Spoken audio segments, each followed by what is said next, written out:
ओम गणेश हर हर महादेव। अगर आप चतुर्मास में अर्थात 4 महीने में चातुर्मास के व्रत में काम्य व्रत करना चाहते हो तो कैसे कर सकते हैं और उसका महत्व क्या है, आज मैं आपको बहुत ही पॉइंट टू पॉइंट सीधे ही शब्दों में जो ग्रंथों में लिखा है वह श्रवण करवाऊंगा। अब ये होता क्या है, सबसे पहले वो श्रवण करें। काम्य व्रत ये होता है कि हम कोई विशेष मनोकामना हेतु 4 महीने तक यह करेंगे, उसको काम्य व्रत कहा जाता है। स्पेशली चतुर्मास की बात है, यहाँ इस 4 महीने की बात है जो देवशयनी एकादशी से आरंभ होता है और देवोत्थानी एकादशी के दिन पूर्ण होता है। तो ये 4 महीने में आप यह व्रत कर सकते हो। अगर आपको यह व्रत करना है तो क्या करना है, तो देवशयनी एकादशी के दिन आप हाथों में जल लेकर भगवान के सामने संकल्प करेंगे कि विद्या प्राप्ति वाले विद्या के लिए है, किसी को सुंदर दिखना है तो उसके लिए है, किसी को आकर्षण अपने प्रति बढ़ाना है तो उसके लिए है, फिर किसी को स्वर वाणी अच्छी करनी है उसके लिए है, और पर्टिकुलरली यहाँ सारी चीज़ें लिखी है। तो जैसी आपकी कामना है ना, उस प्रकार से आप 4 महीने तक यह काम्य व्रत करोगे। अब उससे जुड़ा प्रश्न और भी कुछ आपका हो सकता है, जैसे अगर लड़कियां हैं, महिलाएं हैं, कि अगर महीने में 5 दिन वो आते हैं मासिक के, तो क्या करें, कोई दिक्कत नहीं, उस व्रत को कंटिन्यू करें जो यहाँ पर बताया गया है। मंत्र, पूजा, पाठ, स्तोत्र, भगवान की पूजा वो इसमें नहीं आएगी, लेकिन जो पर्टिकुलरली यह काम्य व्रत है जिसका त्याग करना है वो कंटिन्यू कीजिए, कोई दोष नहीं लगेगा। अब वो है क्या, तो जैसे वर्जयिष्वे गुणम देव मधुरस्वर सिद्धये वर्जयिष्ये तैलमहम सुंदरंगात्व सिद्धये योगाभ्यासी भविष्यामि प्राप्तं ब्रह्म पदं परम मौनव्रती भविष्यामि स्वाग्नापालं च सिद्धये एकांत उपवासी च प्राप्तं ब्रह्म पुरम परम। बहुत सारा संस्कृत में लिखा है, सीधा मैं आपको हिंदी में श्रवण कराऊं।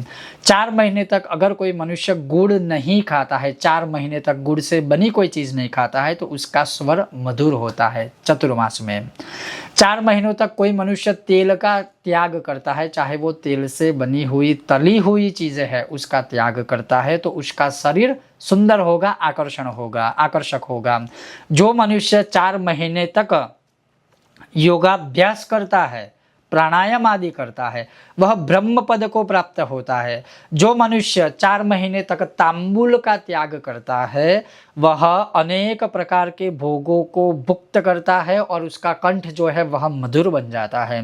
जो मनुष्य 4 महीने तक घी खाने में प्रयोग नहीं करता है लेकिन घी का दिया प्रज्वलित करता है, उसका शरीर कोमल बनता है। जो मनुष्य 4 महीने तक शाक सब्जी से बने हुए पकवान को भुगता होता है, वह अवश्य ही उसका त्याग करे, तो उसके जो पैरों की है वह शक्ति बढ़ेगी। जो मनुष्य 4 महीने तक दही, दूध और छाछ का त्याग करता है, उसको विष्णु लोक की प्राप्ति होगी।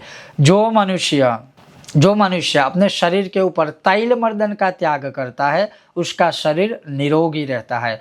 जो मनुष्य जो पका हुआ अन्न खाता है 4 महीने तक और उसका त्याग करता है, खाता है नहीं लेकिन उसका त्याग करता है, तो अवश्य ही वह अपने वंश की वृद्धि करता है। जो मनुष्य 4 महीने तक दर्भ के आसन के ऊपर शयन करता है, लंबा जो 5 साढ़े 5 फुट का दर्भ होता है उसका आसन होता है, जैसे दर्भ के आसन पर बैठते हैं वैसे उसके ऊपर शयन भी करते हैं जब हम अनुष्ठान करते हैं तब, तो वह विष्णु पद को प्राप्त करता है।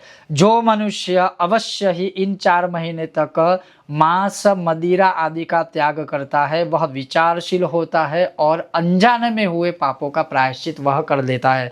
जो मनुष्य इन 4 महीने तक अवश्य ही एकांत उपवास करता है, अर्थात एक समय अन्न खाए और एक समय फलाहार करे, ऐसा करता है, तो वह भी विष्णु पद को प्राप्त करता है। जो मनुष्य 4 महीने तक अपने गुरु की आज्ञा लेकर कम बोलता है या मौन धारण करता है, तो वह भी विष्णु लोक को प्राप्त करता है। जो मनुष्य 4 महीने तक किसी मंदिर में झाड़ू पोछा लगाता है, वह भगवत प्रिय बन जाता है। तो कहने का तात्पर्य, ऐसे कोई अपनी प्यारी चीज़ों का त्याग करे या फिर इसी में से जो बताए हुए कोई नियम है, अगर उसको आप अपनाते हो तो अवश्य ही काम्य व्रत आपका पूर्ण होता है, भगवान आपकी मनोकामना को अवश्य पूर्ण करते हैं।